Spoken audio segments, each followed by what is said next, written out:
अस्सलाम वालेकुम dear students. Kinematics का तीसरा लेक्चर जो है which is very very important for examination point of view.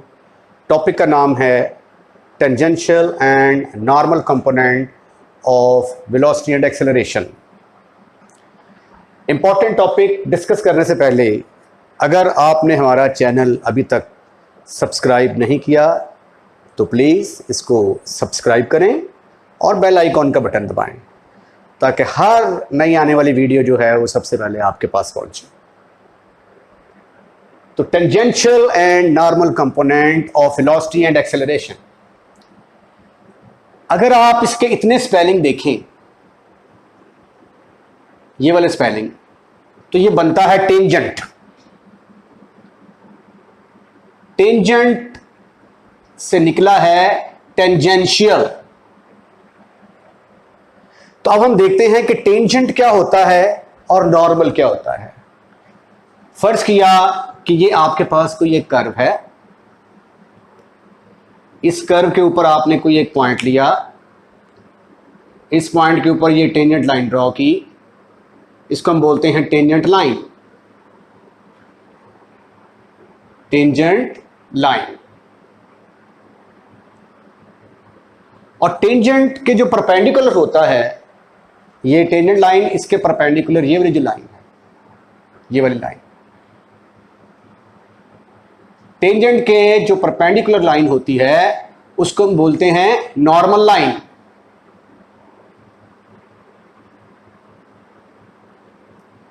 तो पहले तो आपको ये पता होना चाहिए कि टेंजेंट और नॉर्मल क्या है। तो वो मैंने आपको बता दिया कि ये टेंजेंट लाइन है। टेंजेंट लाइन के जो परपेंडिकुलर लाइन है, टेंजेंट लाइन जो है वो कर्व को एक पॉइंट से टच करते ही गुजरती है। आज हमारा आर्टिकल ये है कि हम देखेंगे कि टेंजेंट के लॉन्ग, इसके लॉन्ग वेलोसिटी के कंपोनेंट क्या हैं और एक्सेलरेशन के कंपोनेंट क्या हैं। फिर हम देखेंगे कि नॉर्मल के लॉन्ग वेलोसिटी के कंपोनेंट क्या हैं और एक्सेलरेशन के कंपोनेंट क्या हैं। तो सबसे पहले हम टेंजेंशियल एंड नॉर्मल कंपोनेंट निकालते हैं वेलोसिटी के। First we find tangential and normal component. Tangential and normal component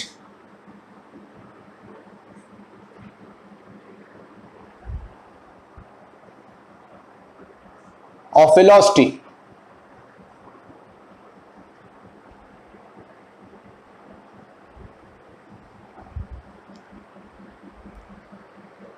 अब देखें जरा, वेलोसिटी को हमने किसके साथ डिनोट किया था?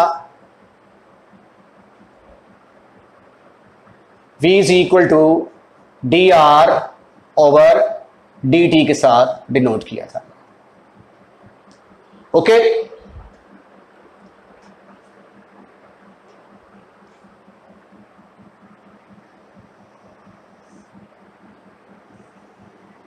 ये एक्स वाई प्लेन में ये एक कर्व, यहाँ पे हमने लिया था पॉइंट P, यहाँ पे लिया पॉइंट Q,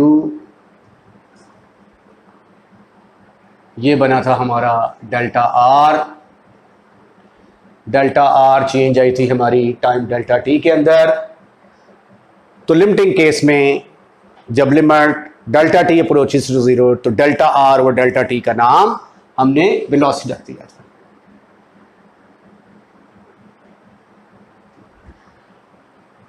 अब आप ऐसा करें कि ये देखें, ये डेल्टा R है और ये जो कर्व पाथ है ये फिर डेल्टा S के बराबर होगा। तो हम इसके अंदर S को इंट्रोड्यूस करवाते हैं, चेन रूल अप्लाई करते हैं। V is equal to D R over D S over D T. अब D S over D T जो है ये तो स्पीड के बराबर होती है, but D S over D T is equal to V. तो इसकी जगह पे मैं फिर क्या लिखूंगा? v लिखूंगा। v is equal to v into d are over D S.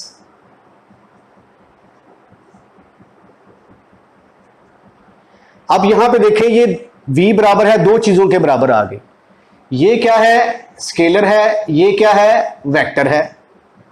D R over D S, what is this? This is a vector quantity. और वेक्टर क्या होता है? वेक्टर दो चीजों से मिलकर बनता है। एक, उसके अंदर होता है मैग्नीट्यूड और दूसरी डायरेक्शन। तो वेक्टर बराबर है मैग्नीट्यूड इनटू डायरेक्शन। जब ये दो चीजें आपस में मिलती हैं तो वेक्टर बनता है। जब आपने ये कह दिया कि D R over D S एक वेक्टर है, तो भाई फिर इसकी तो हमें डायरेक्शन का भी पता होना चाहिए और इसके मैग्नीट्यूड का भी पता होना चाहिए। तो आइए अब हम इसका मैग्नीट्यूड और डायरेक्शन निकालने की कोशिश करते हैं। Therefore, we have to find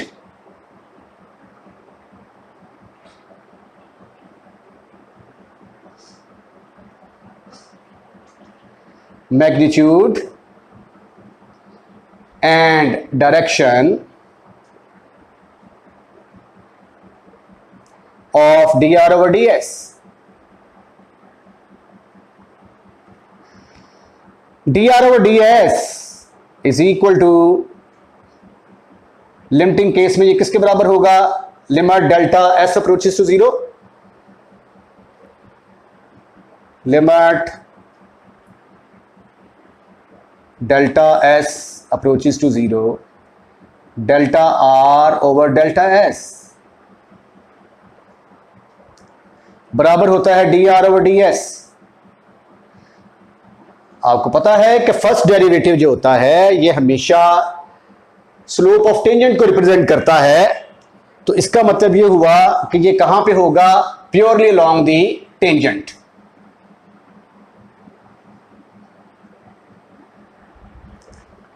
is purely along the tangent.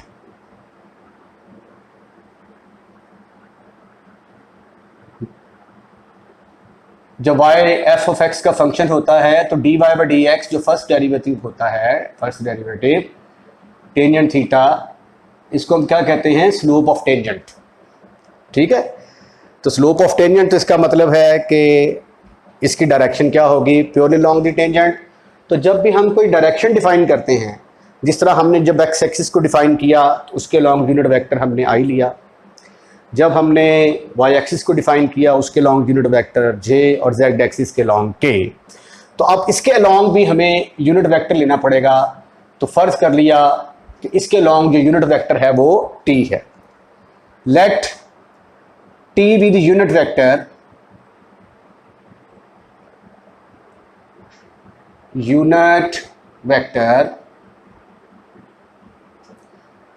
along this direction.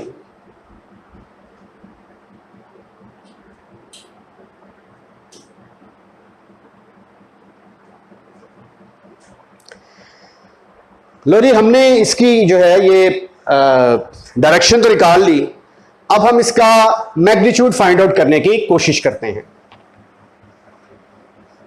Now we find magnitude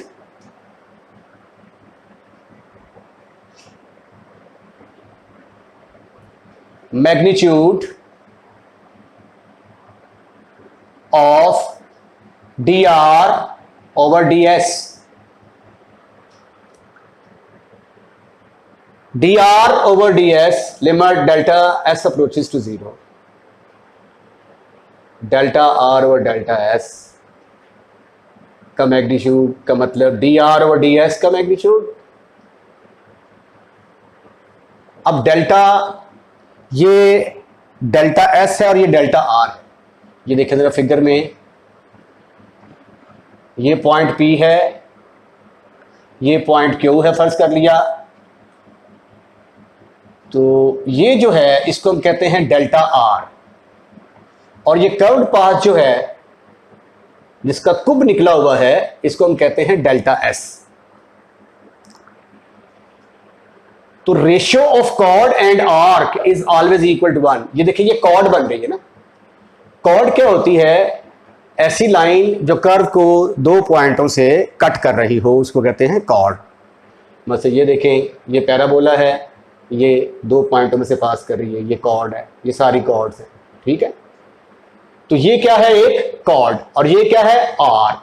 तो ratio of chord and arc is always equal to 1 because ratio of chord and arc is always equal to 1। Chord और arc की ratio किसके बराबर होगी? 1 के equal होगी। वैसे भी जब ये हम कहते हैं कि delta S approaches to zero, तो delta S approaches to zero का मतलब क्या है कि ये कर्व आहिस्ता आहिस्ता इसके डेल्टा एस इसके करीब आता जाएगा, और जैसे जैसे करीब आता जाएगा, मतलब ये देखें, ये डेल्टा आर है, ठीक है। अगर ये इसके करीब आ जाता है, इसके करीब, तो ये देखें, ये और करीब आएगा, तो ये देखें और करीब आता जाएगा। जैसे जैसे करीब आता जाएगा तो डेल्टा आर और डेल्टा एस, यानी इसका जो कर्व्ड पाथ है वो सारा खत्म हो जाएगा और दोनों एक जैसी रकमें हो जाएंगी। और दोनों एक जैसी रकमें अगर ऊपर नीचे हों तो जवाब 1 के बराबर आ जाता है, ठीक है जी। अब ये देखिए, इसका मैग्नीट्यूड तो निकाल लिया आपने 1, D R over D S का मैग्नीट्यूड, और डायरेक्शन हमें चाहिए थी। मैग्नीट्यूड तो इसका आ गया 1 और डायरेक्शन क्या आ गई? T unit vector. तो डी आर और डी एस जो वेक्टर था, ये वेक्टर किसके बराबर आ गया? 1 into T unit vector, magnitude into direction. अब ये जो डी आर और डी एक्स की कीमत आई है, इसको उठाकर आप इक्वेशन नंबर 1 के अंदर पुट करते, put in 1,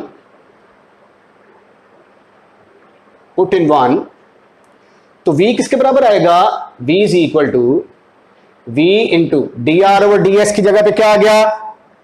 D R over D s की जगह पे आ गया 1 इंटू टी यूनिट वेक्टर। अब इसके अंदर n आया ही नहीं, तो इसको मैं ऐसे लिख दूं, v into T unit vector plus 0 into n unit vector. अब ये t यूनिट वेक्टर के साथ लगा हुआ है, इसको हम कहेंगे टेंजेंशियल कंपोनेंट ऑफ वेलोसिटी। ये n यूनिट वेक्टर के साथ लगा हुआ है, इसको हम कहेंगे नॉर्मल कंपोनेंट ऑफ वेलोसिटी। तो इसका मतलब है कि normal component of the velocity किसके बराबर होगा?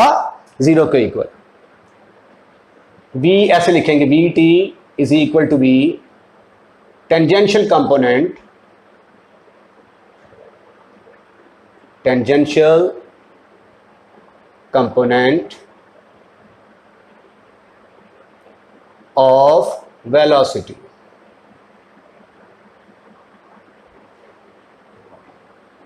Vn is equal to 0, normal component of velocity।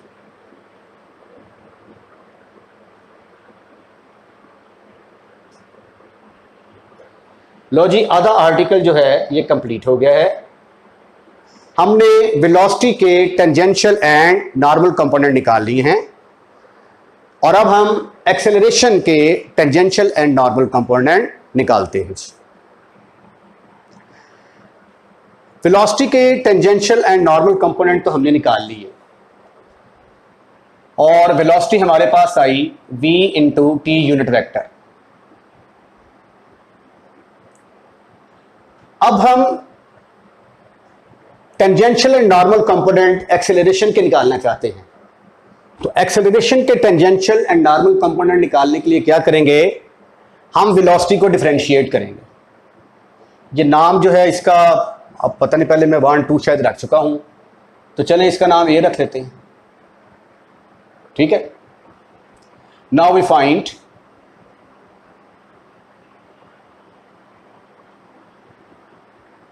tangential and normal component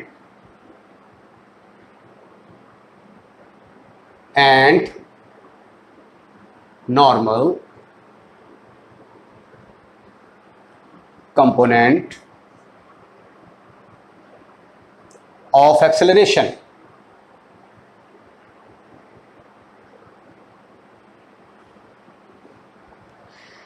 उसके लिए मैं क्या करूंगा कि ए को डिफरेंशिएट कर दूंगा, differentiate a with respect to t, क्योंकि ये बात अब हमारे और आपके दरमियान तय हो चुकी है कि वेलोसिटी को डिफरेंशिएट करेंगे एक्सेलरेशन आएगा।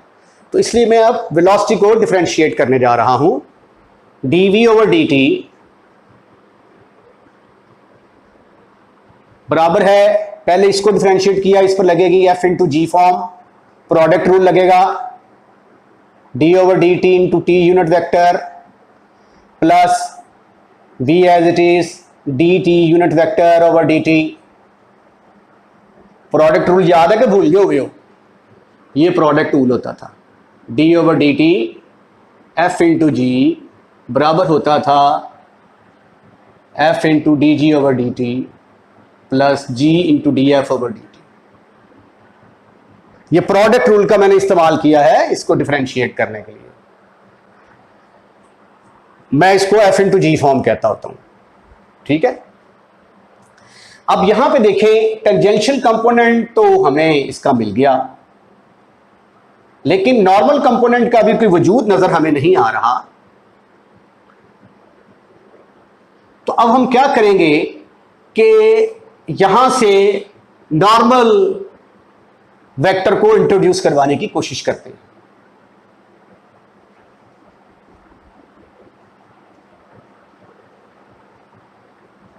जिस तरह मैंने पहले चेन रूल लगाया था, उसी तरह फिर अब चेन रूल लगाते हैं इसके ऊपर।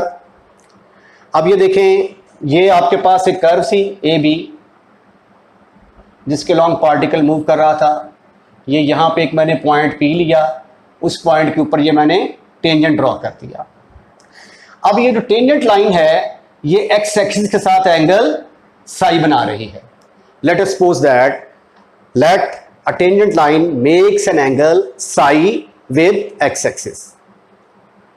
अब जब पार्टिकल जो है अपनी पोजीशन चेंज करेगा तो साई चेंज हो जाएगा, ठीक है।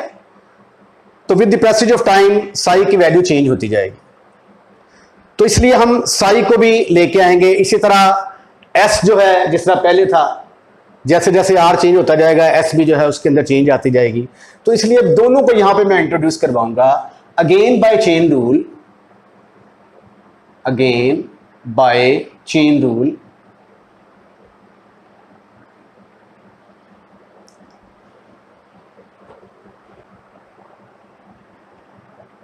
इसको लिखा जा सकता है D we over D T unit vector plus V into D T unit vector over D psi. आगे D psi over D S over D T. अब देखो D psi D S psi से कट जाएगा, D S से cut जाएगा, आपके पास D T unit vector over D T ही बाकी बचेगा। लेकिन इसका हमें बहुत फायदा होने जा रहा है। But D S over D T जो है ये किसके बराबर होता है? v के बराबर। और D psi over D S ये किसके बराबर होता है? D psi over D S जो है इसमें अब रो का इस्तेमाल होगा जो कि हम रेडियस ऑफ कर्वेचर के लिए इस्तेमाल करते हैं। D psi over D S is equal to 1 over rho, where rho क्या है? Where rho is the radius of curvature,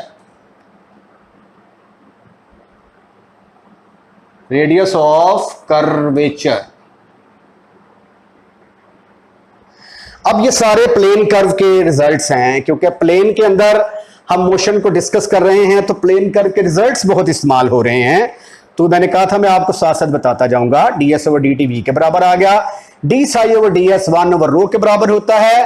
रो को कहते हैं रेडियस ऑफ कर्वेचर। रो का फार्मूला मैं आपको थोड़ी देर बाद बताता भी हूं। चले जी, ये जो है ये फिर किसके बराबर आ गया? a is equal to d we over D t into T unit vector plus इसकी जगह पे आ गया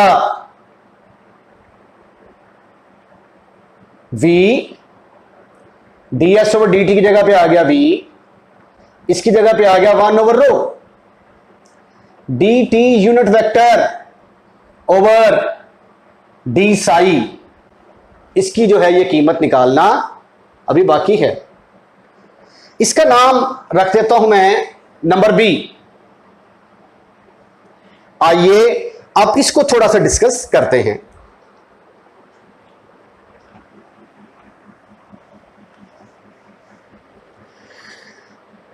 अब ये देखें, टी यूनिट वेक्टर जो है, टी यूनिट वेक्टर एंगल बना रहा है साई, तो टी यूनिट वेक्टर बराबर होगा cos of psi I plus sine of psi J. अब आपके जहन में ये क्वेश्चन आएगा कि सर ये आपने कैसे लिख दिया कि टी यूनिट वेक्टर बराबर है cos of psi I plus sine of psi J. उसका जवाब ये है कि देखिए यहां पे ये मेरे पास आर वेक्टर है एक्स आई जमा वाई जे।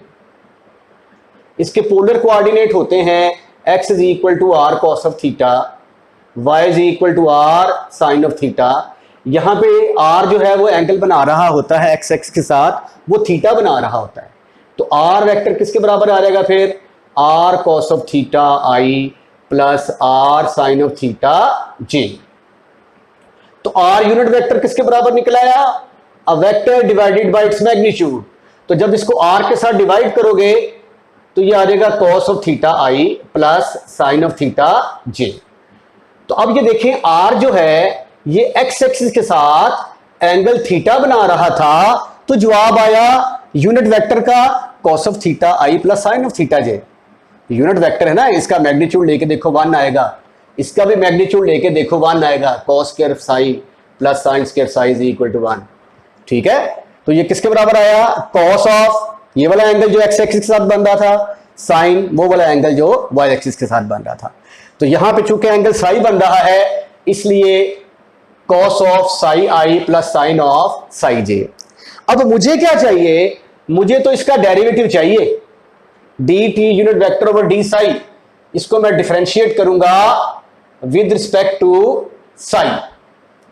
तो D T unit vector over D psi will be equal to, cos का डेरिवेटिव क्या होता है? Minus sine. शाबाश। और साइन का कॉस। Good, very good. अब ये मेरा ख्याल है कि आपको समझ आ चुकी है। ये मैं थोड़ा सा मिटाने लगा हूं। लो जी, मैंने रब कर दिया मैंने। इसको मैं लिख सकता हूं cos of pi by 2 plus psi into I. Have you any kind of इतराज? Not at all, not at all. उसके बाद इसको डिफरेंशिएट करेंगे, सॉरी डिफरेंशिएट नहीं भी, साइन में कन्वर्ट करना है। तो sine of pi by 2 plus psi J. लो प्यारे बच्चों, D T unit vector over D psi की कीमत मैंने इस शक्ल में निकाली। अब जरा अपना दिल थाम के बैठिएगा। अब इसको मैं एन यूनिट वेक्टर में कन्वर्ट करने जा रहा हूं। कैसे? देखिए, टेंजेंट और नॉर्मल एक दूसरे के साथ क्या होते हैं? परपेंडिकुलर। तो ये वाला एंगल किसके बराबर आएगा? 90। अगर दो खतूते मुस्तकीम, पहला मसला था, एक दूसरे को कता करें तो अल्टरनेट एंगल बराबर होते हैं। तो अगर ये पाई बाई 2 है तो भाई साहब ये किसके बराबर होगा? पाई बाई 2। ये एक ट्रायंगल बन रही है, इसके दो एंगल्स का पता है, तो तीसरा एंगल किसके बराबर आएगा? ये वाला एंगल। 180 में से माइनस कर देंगे दोनों एंगल, साई को भी और पाई बाई 2 को भी। तो ये तो निकल आया, इसको पाई ना लिख दो, पाई। तो पाई में से पाई बाई 2 गया, बाकी रह गया पाई बाई 2 माइनस साई। तो इसका मतलब है कि ये वाला एंगल किसके बराबर आया, π/2 माइनस साई के इक्वल आ गया। अब यूनिट वेक्टर जो है ये एक्स एक्सिस से कितना एंगल बना रहा है, अब पूरा सिराते मुस्तकीम का एंगल जो है ये 180 के बराबर होता है। ये π/2 माइनस साई है, तो 180 में से यानी पाई में से आप π/2 माइनस साई माइनस कर देंगे तो ये वाला एंगल निकल आएगा जो कि π/2 प्लस साई के बराबर है। तो ये वाला एंगल किसके बराबर आ गया, π/2 प्लस साई। मैं इसका नाम फर्ज कर लेता हूं, ये नंबर सी है।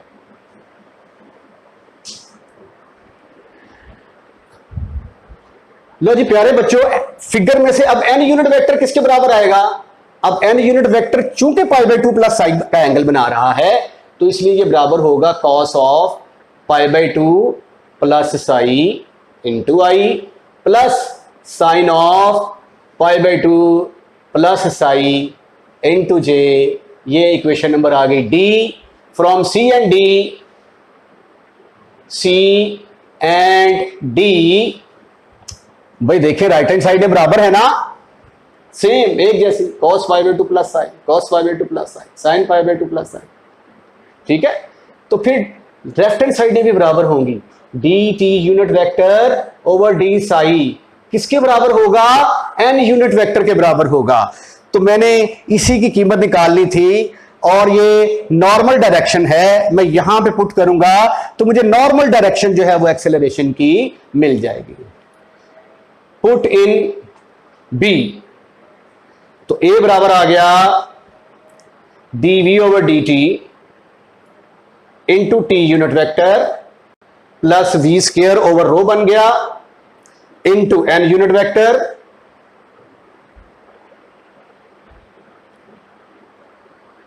तो फिर t यूनिट वेक्टर के साथ क्या लगा हुआ है, dv ओवर dt। तो टेंजेंशियल कंपोनेंट ऑफ वेलोसिटी किसके बराबर आ गया,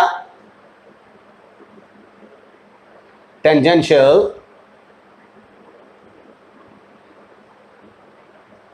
कंपोनेंट ऑफ एक्सेलरेशन।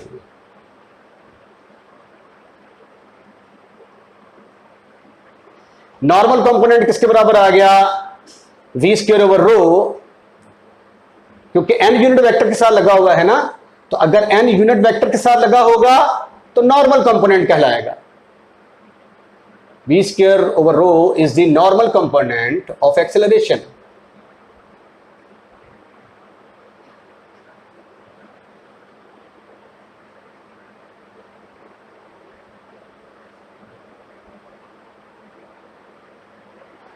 अब रो किसके बराबर है, वेयर रो का फॉर्मूला याद कर लो प्यारे बच्चों, क्वेश्चंस के अंदर इस्तेमाल होगा, dy by d x whole का स्क्वायर होल की power 3/2 over d2y by d x square का मॉड।